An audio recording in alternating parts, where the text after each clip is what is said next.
The quest for speed is never ending, and our main project car, JET200, has been improved from stock street car to wild street car to open class time attack car for 10 years. We chose time attack for the car as the relaxed rules enables us to build the car we wanted to build. Plus, short bursts of speed means less wear and tear and lower running costs. It also means we can make big power, and solo racing is safer and less accidents is better on the hip pocket also. We took a break with the car in 2013, but now we're back in the game and gearing up for the 2014 Yokohama World Time Attack Challenge. We could have just fixed up a few small issues with the car and kept going with version 3.1, but that would be the easy option. The car is now being developed and redeveloped in so many ways that we are now calling the car version 4. We'll be covering the build step by step, and in this first issue, we'll be taking a look at the new turbo setup. One of the big things we've wanted to change on JET200 is the turbo kit to help get better transient response and upgrade from the old school technology. So, we headed to Gcg Turbochargers to choose our turbo upgrade. The main difference between the GT and the GTX is obviously the compressor wheel. They've changed to a 11-blade billet compressor wheel as opposed to the 6-blade standard compressor wheel. It's a lot lighter weight. You can run more boost with the GTX, however we do see the same power increases on the same boost. So if you're running 20 pound, you usually see between 10 and 15% increase. You may notice that the GTX compressor wheel, as opposed to the GT, it moves the surge line a lot further across on the flow map. You require a surge slotted compressor housing to cope with that. All the Garrett Gtx range come with that, up to the 42s, the 45s, the 55s. The GTX 28s, even the smaller versions, do come with that surge slotted compressor housing. Basically, it helps eliminate surge. The compressor wheel is very efficient, and yeah, you need to overcome that. Garrett decided to stick with the same turbine wheels. So installation is quite easy, 6 bolts on, 6 bolts off, goes into the standard housing. You've got a GT35, GT3076, you undo the bolts, put the super core in with the compressor housing, and away you go. Garrett made available a fair few V-band housings, which was upon request of a lot of guys in the industry. A few different ratios. There's your single entry V-band in and out, there's your dual entry V-band in and out, and obviously the traditional T3 split pulse with the V-band exit on the exhaust. The benefits of a twin scroll turbine housing, if you've got the correct manifold, it basically works off the engine's firing order. So say for instance an SR20, you've got 2 cylinders going into one port, 2 into the other. And on the turbocharger, as it's got a divided entry, those pulses go into the correct side of the turbine housing, increases response on the turbo, and also eliminates some back pressure as well. When we were approached about the JET200 turbo application, we weighed up basically what was on the car, which is a TD06SH. A GTX 3076 would have made the power, probably wringing its neck on a time attack car, probably not the best thing to do. Exhaust gas temperatures are quite high.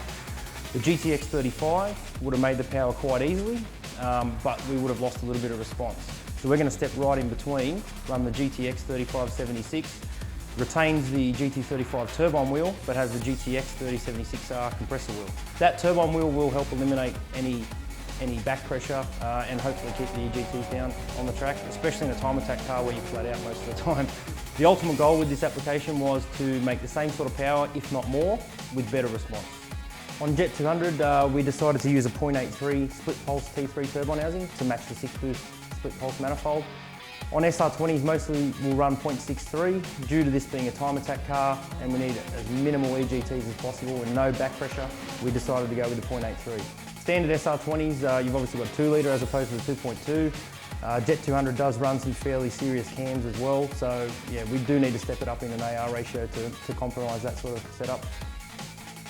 To go with our new Garrett Gtx Turbo, our setup includes a twin-scroll 6-boost exhaust manifold and a Turbosmart 50mm external wastegate. 6-boost manifolds have been proven time and time again in the fastest drag and street cars in Australia, and were our only choice for JET200.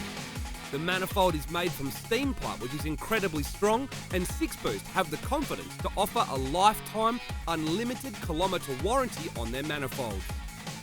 This is a welcome change from our old stainless manifold, which is repaired on average 2 times a year.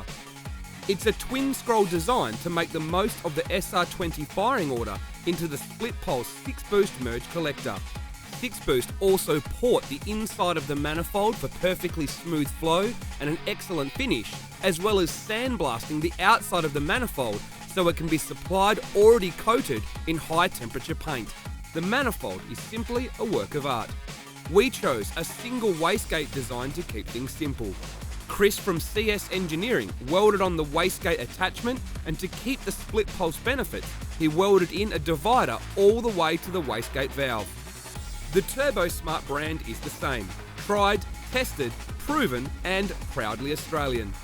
The ProGate 50mm external wastegate will provide more than enough flow and is designed for racing use. The first thing we needed to do before pulling JET200 apart was to take a series of measurements and write out a plan of attack.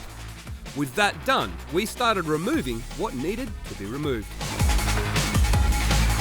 The giant Gretty GTR intercooler we were using before was way too big, so we removed it.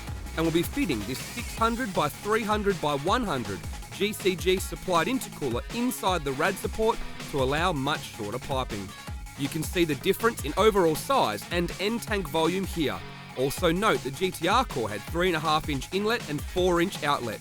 Too big considering the turbo has a 2-inch outlet and the throttle body is 3-inch, matching the new intercooler perfectly. We also removed the brakes as they are off to Motorsport Brakes in Queensland to be refurbished, along with some other brake upgrades. More on that later. Our next step was to trial fit the turbocharger kit. It all goes on pretty straightforward, and you can rotate the housings to get the right fit. The only real issue we had is the existing rocker cover fitting fouls on the larger rear housing, so it'll have to be remade. It's all looking pretty good, and our next step was to take the car to CS Engineering to have it all plumbed up, along with some other fabrication work, which may or may not have gotten out of hand.